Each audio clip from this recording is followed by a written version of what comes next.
Hello बंधु, आप सभी लोगों का एक नए वीडियो में स्वागत है। इससे पहले हम मैट्रिक्स जो 3.1 है उसकी थ्योरी और प्लस उसके सारे क्वेश्चन को हम कंप्लीट कर चुके हैं।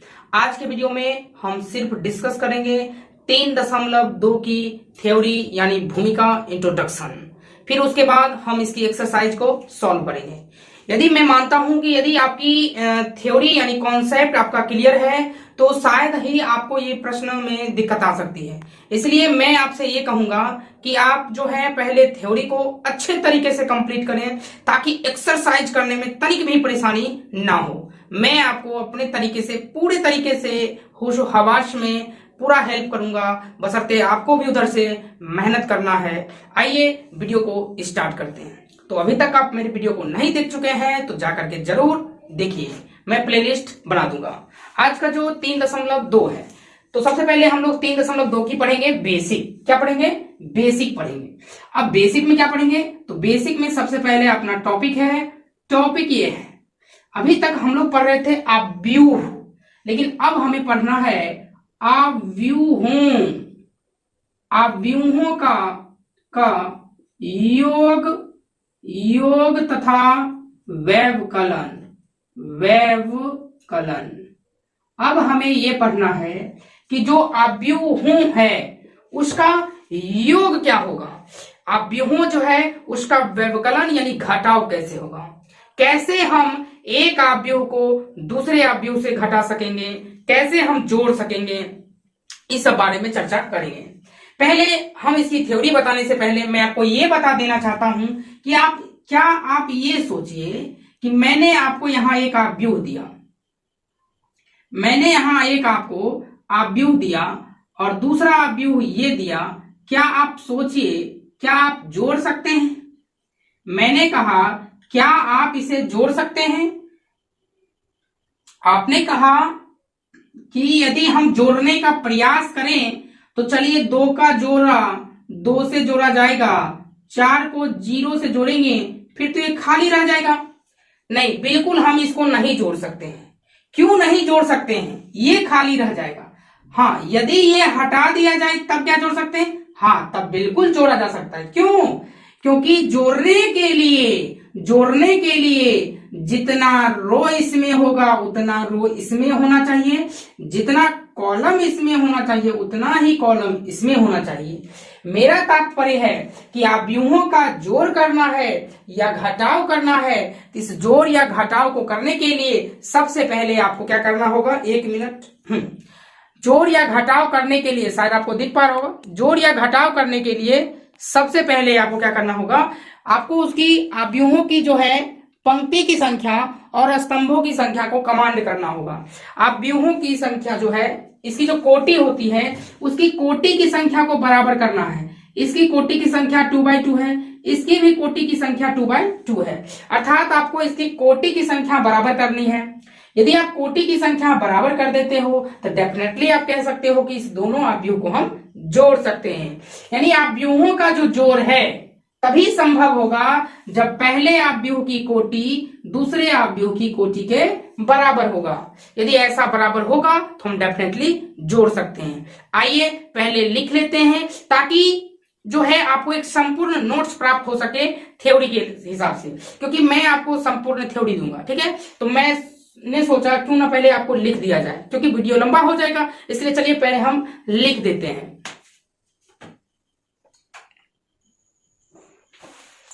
चलिए, तो फाइनली हमने लिख लिया है कि यदि a बराबर aij/m/n एक आव्यूह है, दूसरा आव्यूह b बराबर bij/m/n है, जो दोनों समान कोटि के आव्यूह, देख लीजिए इसका कोटि भी m/n है, दूसरे का भी कोटि m/n है।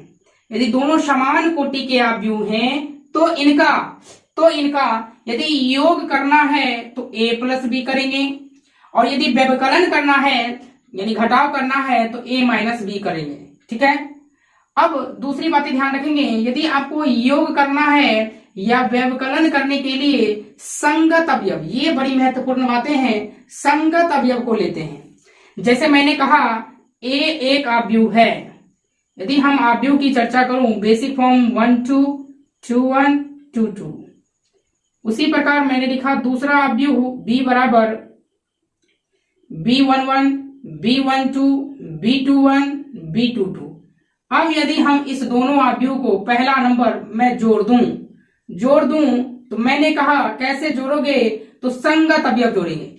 जैसे देखिए ये पहला रो पहला कॉलम में है, तो इसमें भी पहला रो पहला कॉलम में, तो इसका मतलब इसका संगत ये होगा, अर्थात A11 प्लस B11। ठीक है, उसी प्रकार A12 प्लस B12, इसी प्रकार हम लिख सकते हैं A21 plus B21, A22 plus B22। सही है ना, इस प्रकार से हम योग कर सकते हैं।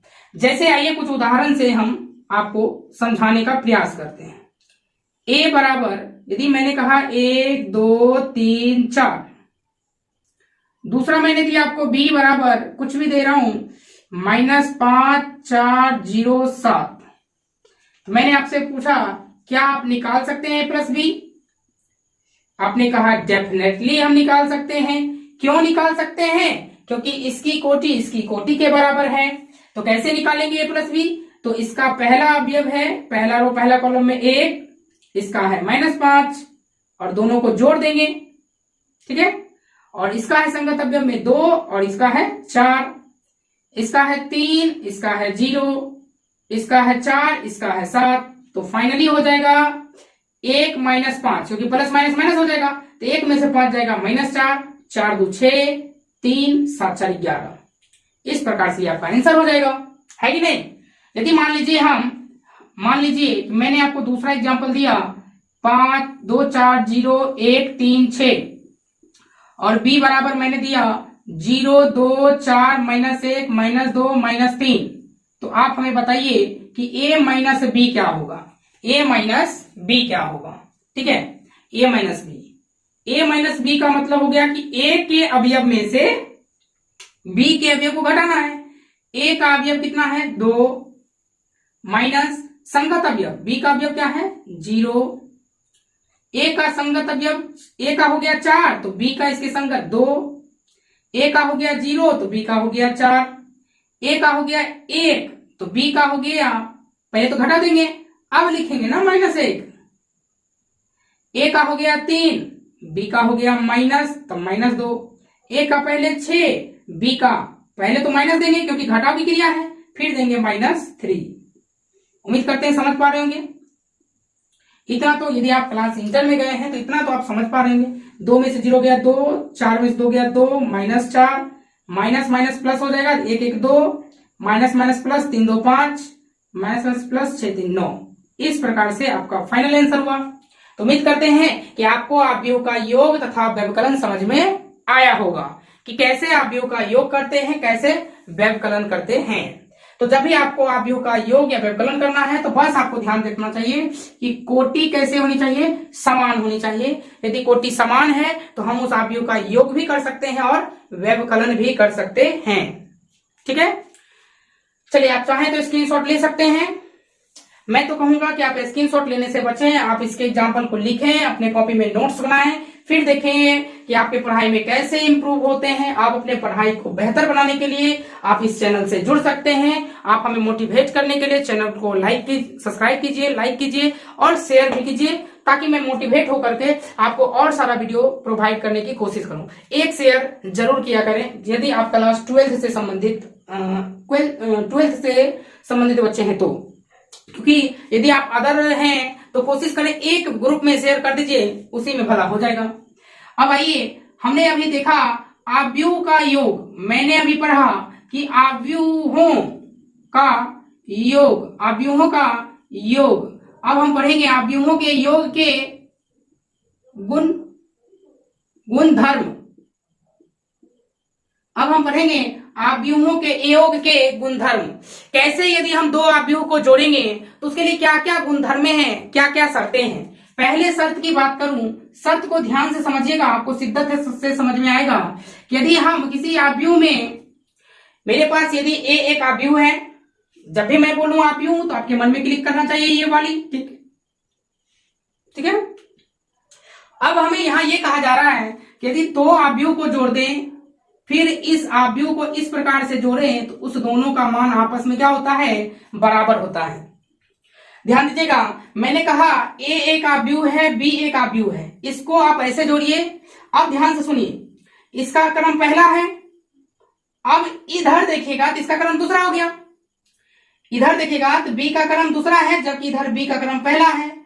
क्रम पहला क्रम दूसरा, यानी क्रम का आदान प्रदान हो गया है। ये पहला क्रम था, दूसरा हो गया, दूसरा था, पहला हो गया। तो ऐसा नहीं हो रहा है कि ए ने बी को दे दिया, बी ने ए को दे दिया, यानी ये क्रम का विनिमय हो गया, इसीलिए इसका नाम पड़ता है क्रम विनिमय नियम। कौन सा नियम पड़ता है, क्रम विनिमय नियम, क्रम विनिमय नियम, क्रम विनिमय नियम, कॉम्यूटेटिव लॉ।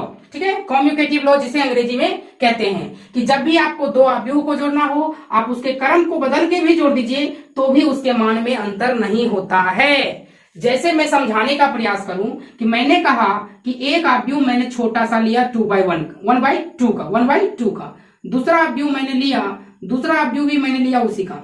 आप इसको इसमें ये जोड़िए या इधर से इधर जोड़िए, आंसर में कोई डिफेक्ट नहीं होगा। तो ठीक है, जब भी a प्लस बी हो, b प्लस ए हो, तो आप ये समझिएगा कौन सा नियम है, तो क्रम का विनिमय हो गया, इसलिए इसको कहते हैं क्रम विनिमय नियम। दूसरा होता है a प्लस बी प्लस सी, या होता है a प्लस बी प्लस सी, इस प्रकार का होता है। अब यहां पर ध्यान दीजिएगा, तो बहुत सारे बच्चे कहते हैं कि सर यहां भी क्रम विनिमय हो गया। जी नहीं, यहां पर क्रम विनिमय हुआ ही नहीं।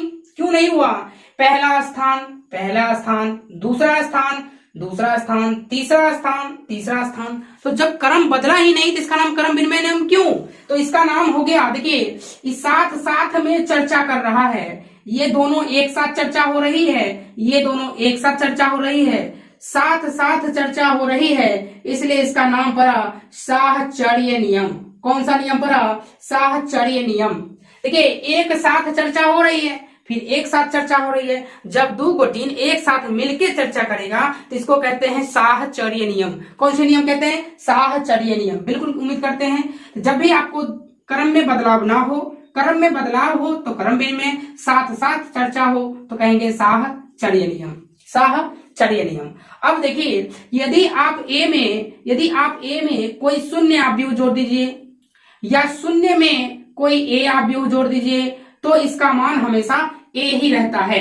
आप सोचिए इसका इस नियम का नाम क्या होगा, मैं आपको रटवाऊंगा नहीं, मैं आपको फील करवाऊंगा, बिल्कुल आप ध्यान रख सकते हैं। मैंने कहा ए में 0 जोड़िए, यानी शून्य आव्यूह जोड़िए, या शून्य में ए आव्यूह जोड़िए तो आपको ए ही प्राप्त होगा, ए ही प्राप्त होगा। तो आप ये सोचिए, मैं हूं, ये मेरी पहचान है, अब आप मुझ में कुछ जोड़ दीजिए और हमें परिवर्तन ही ना हो तो हम तो वही रहेंगे। जैसे ए है, इसमें कुछ जोड़ने का प्रयास किए, ए है इसमें कुछ जोड़ने का प्रयास किए, फिर से हमें ए ही मिल गया। इसका अर्थ ये हुआ कि इसकी जो पहली पहचान थी, जो इसकी पहली आइडेंटिटी थी, वही आइडेंटिटी बाद में आई है। क्या इसके आइडेंटिटी में कोई फर्क आया, बिल्कुल नहीं, इसलिए इसको आइडेंटिटी लॉ यानी योग का तत्समक नियम कहते हैं। क्या कहते हैं, तत्समक नियम। किसका, योग का कहते हैं तत्समक नियम। ठीक है, आइए उम्मीद करते हैं आपको समझ में आ रहा होगा। चलिए आइए अब चौथा नियम देखते हैं। चौथा नियम, यदि ए है, अब इस ए का हम ऋणात्मक चिन्ह ले लिए। यहां कोई आव्यूह ए है और इस आव्यूह का हम क्या किए, ऋणात्मक चिन्ह ले लिए, चिन्ह को प्रतिलोम कर दिए, क्योंकि ये प्लस था तो माइनस कर दिए, या मान लीजिए कोई माइनस ए है, इसको हम प्लस ए से कर दिए, तो ऐसा करने से हमें आंसर हमेशा क्या आएगा, 0 आएगा। यहाँ पे क्या हुआ, इस जो चिन्ह होता है, चिन्ह को कहते हैं योज्य, इसीलिए हो गया योज्य प्रतिलोम। कौन सा नियम हो गया, योज्य प्रतिलोम। ठीक है, अब 5वां जो नियम है, बड़ी ही महत्वपूर्ण नियम है, वो है ए प्लस बी बराबर बी प्लस सी। यदि ए में बी जोड़ा जाए, कोई ए आव्यूह है, उस आव्यूह में बी जोड़ा जाए, या बी अवयव में, उसी बी अवयव में सी जोड़ा जाए तो आप ऐसा कह सकते हैं कि बी वाला अवयव बी से कट जाएगा तो ए बराबर सी बचेगा, ए बराबर सी बचेगा। इसको कैंसिलेशन लॉ कहते हैं, कैंसिलेशन लॉ, हिंदी में से निरसन नियम कहते हैं, निरसन नियम। तो एक बार आपका अवयव का योगों का गुणधर्म समाप्त हुआ। बिल्कुल आपको ये गुणधर्म रटने की जरूरत नहीं है। कैसे? क्रम का विनिमय, इसलिए क्रम विनिमय, साथ में चर्चा हो रहा है, साहचर्य, ए में जीरो जोड़ रहे हैं, जीरो में ए जोड़ रहे हैं, इसलिए ए ही आ रहा है, आइडेंटिटी में कोई फर्क ही नहीं हो रहा है, इसलिए आइडेंटिटी लॉ। ए में माइनस जोड़ रहे हैं, माइनस ए में प्लस जोड़ रहे हैं, इसका मतलब प्रतिलोम कर रहे हैं, योज प्रतिलोम। ए में बी जोड़े, बी में सी जोड़े, बी कैंसिलेशन हो गया, निरसन हो गया, निरा उड़ा के छोड़ दिया, काट दिए, फाट दिए, निरसन लॉ हो गया। इस प्रकार से आपका खत्म हुआ। अब आइए अवयवों का गुणन स्टार्ट करते हैं। ठीक है, ध्यान से देखिएगा। पहले चाहे तो आप स्क्रीनशॉट ले सकते हैं।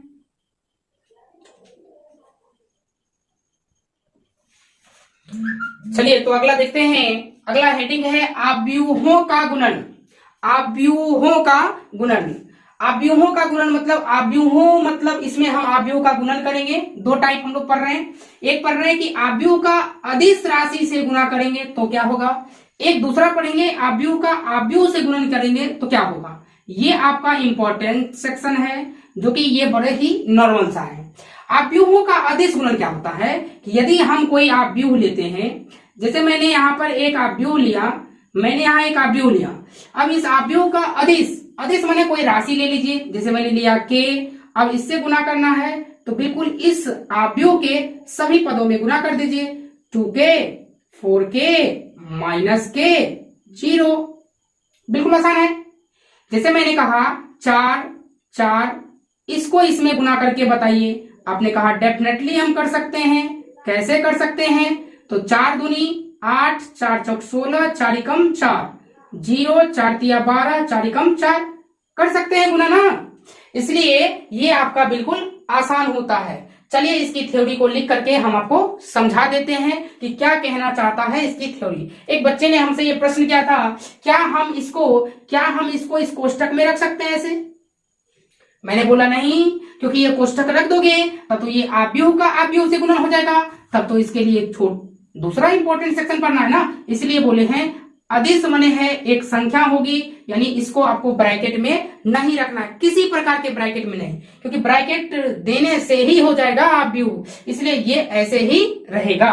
ठीक है, आइए पहले लिख लेते हैं, फिर आपको समझा देते हैं ताकि समय कम लगे। चलिए तो फाइनली मैंने लिख लिया, क्योंकि लाइट का प्रॉब्लम है इसलिए आज की क्लास यहीं भी समाप्त करेंगे। माना कि a बराबर aij/m/n का अवयव है तथा k एक संख्या है, संख्या कोई भी नंबर ले सकते हैं। ठीक है, तब a के प्रत्येक अवयव को, a के जितने भी अवयव होंगे उस अवयव को k से गुना कर देने पर जो अवयव प्राप्त होगा वही को तो हम कहेंगे अदिश गुणन। जैसे हमको a बराबर aij/m/n लिए, इसको k से हम गुना कर रहे हैं तो k से जो ही गुना करेंगे k चल जाएगा इसके अंदर में, यानी k आराम से आप गुना करके आंसर ला सकते हैं। हम लोग अगले दिन बात करेंगे अवयव का अदिश गुणन के गुणधर्म और अवयव का अवयव से गुणनखंड। ठीक है, गुणन। तो यदि आप हमारे चैनल पर पहली बार आए हैं तो चैनल को सब्सक्राइब करके शेयर जरूर कीजिए। एक ग्रुप में मात्र शेयर कर दीजिए। थोड़ा सा भी यदि व्यू आ जाता है, थोड़ा सा भी आप लोग देख लेते हैं, कमेंट जरूर कर दिया कीजिए कि वीडियो कैसी लगी। आप इसमें यदि कुछ इम्प्रूवमेंट चाहते हैं तो जरूर कमेंट सेक्शन में बताया कीजिए, मैं कोशिश करूंगा आपको ये इम्प्रूवमेंट करके देने का। चलिए मिलते हैं अगले क्लास में, तब तक के लिए tata bye bye, take care.